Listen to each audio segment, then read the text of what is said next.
Well, hello again, and today we're going to have a little conversation about managing your paddock and your fencing. So if you look at this this view, you can see before you with Missy happily munching on a bit of grass there. You can see we've used our electric fencing to segregate the field, and we've basically created a track. So the track obviously is where the horses walk, and you can see, especially at this time of year, their hooves very rapidly wear down the surface, and also they're eating the grass. They'll eat the grass right down to the surface, which makes it very short, and it doesn't then take a lot of bad weather for this to turn into a bit of a mud bog. As you can see further up the field, it's getting quite muddy in places up there.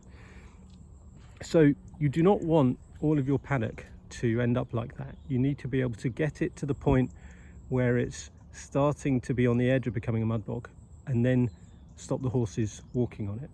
So you can see we've done that here.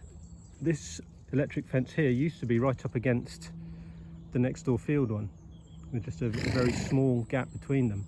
And what we've done over time is we've marched this fence to the left, away from that fence, gradually moving the track over towards the left. And that gives the grass on this side a chance to regrow and a chance for the paddock to recover. So that's really important. Now if you move over to this side, you'll see it looks really unkempt. It looks like a meadow, and that's because it is. We've basically had this sectioned off for most of the year, and there's a few good reasons for that. One is it creates an area of fresh grass you can slowly move the ponies onto as you move the track. So you're giving them access to fresh grass, but most critically you're rationing it. You don't need to be involved in horse ownership or horse care for very long before you learn about a very nasty condition called laminitis. Okay, laminitis is a problem that manifests in the hooves of the horse, and it can make them badly, and in the worst case permanently lame. But it's triggered by a chemical that is released from them eating too much fresh grass at the wrong time of year. So it's really important to control your horse's access to that fresh grass. So that's what we've done here. We've basically, fenced off about half of the paddock.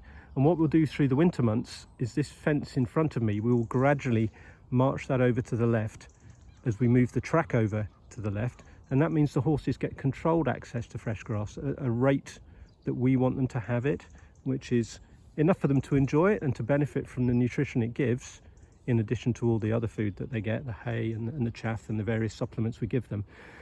But most importantly, it limits the grass intake, so you're minimizing the risk of laminitis. And for poor old Missy here, who, being middle-aged, she's more susceptible to that, so we have to exert very close control over the amount of grass that she eats, and this is how we do it. So by the end of the winter, what you'll find is this fence here will be way over to that fence there, and this whole track will have moved over, and this bit of paddock over here will have really grown back. So come the spring, then we can let the horses back onto this bit, and it'll be ready for them. So this is a really good way of managing the health of the paddock, of the grass, and also managing the health of your ponies.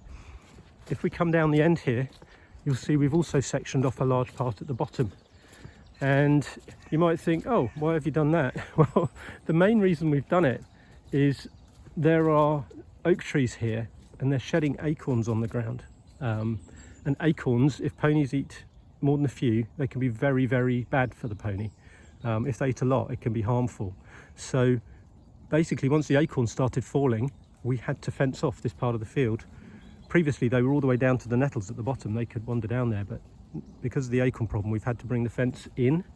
But obviously, once that phase of the year has ended, we can then move this fence out again. But we always give them this region at the bottom here, where they can just wander around a bit more freely, rather than just being constrained to that narrow track. And it seems to work pretty well. They seem happy. And over time as well, this fence in front of me, we will march this up the field so that they can get access to the grass. And now obviously this requires quite a lot of work, because we've got our electric fence system here, and these poles need moving, but actually they're pretty easy to move. You can move a section of fence in just a few minutes. And because we use this rope type electric fence, let me zoom in on it, so you can see the electric elements within it, the sort of silvery bits.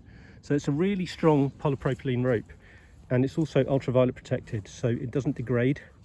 and this stuff lasts forever. It is expensive, you know, a reel of it's something like about £80 for about 100 meters, but it lasts forever, and it's really strong and it's really easy to use, and it just weaves through these hooks on the fence poles, you see, so it's very easy to use. So we just adjust it, and it's all run by the one electric fence energizer. We've got one powerful enough to do the whole perimeter, which we keep up by the shelter up the end of the field there. So it works really well. If I get my little AgriFence detector out here we go, AgriFence voltage beep tester. So you can hear that beeping away. So that means that the pulses are getting into the fence. So when we're moving the fence, we use this little gadget just to check that the power is still coming through the fence, which from the beeps you can hear it is. So that's all good. So hopefully that was of interest to you. Just a little video clip about how to manage your paddock, how to use electric fencing to control the horse's access to grass and why you do it. And I hope that's useful to people. Look forward to having another video up for you soon. Bye bye.